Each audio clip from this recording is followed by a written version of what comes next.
Hello everyone. நம்ம இன்னைக்கு எதை பத்தி பார்க்க போறோம்னா prime lens பத்தி பார்க்க போறோம். இது பிரைஸ் பாத்தீங்கன்னா 12000. இத அன்பாக்ஸ் பண்ணுவோம். யூசர் மேனுவல் விருப்பம் தான் படிங்க. இது கூட ஃபுட் கொடுத்திருக்காங்க. ரொம்ப சின்னதா இருக்கா? ஆனா பெரிய பெரிய வேலையெல்லாம் பார்க்கும். டெப்த் ஆஃப் ஃபீல்ட் கம்மியா இருக்கும். அதனால உங்களுக்கு பாத்தீங்கன்னா பேக்ரவுண்ட் நல்லா blurரா இருக்கும். ஸோ நீங்கள் வந்து போர்ட்ரேட்லாம் எடுக்கிறதுக்கு இதுக்கு நல்லா யூஸ்ஃபுல்லாக இருக்கும். யூஸை பார்த்தீங்கன்னா ரொம்ப கம்மியாக வச்சுட்டு அதில் நீங்கள் ஷார்ப்பாக ஃபோட்டோ எடுக்கலாம். ஏன்னா இதில் வந்து அப்பேச்சர் வந்து 1.8 அதனால் நீங்கள் வந்து நல்ல வெளிச்சம் கொடுக்கும்.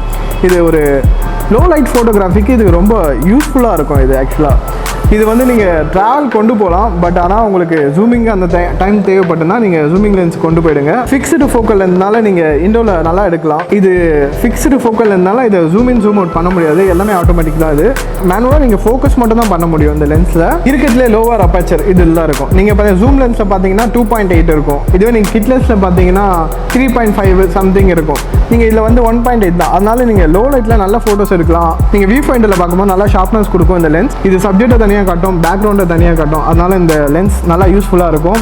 ட்ரை பண்ணி பாருங்கள். உங்களுக்கு பிடிச்சிருந்தா லைக் பண்ணுங்கள், ஷேர் பண்ணுங்கள், சப்ஸ்கிரைப் பண்ணுங்கள்.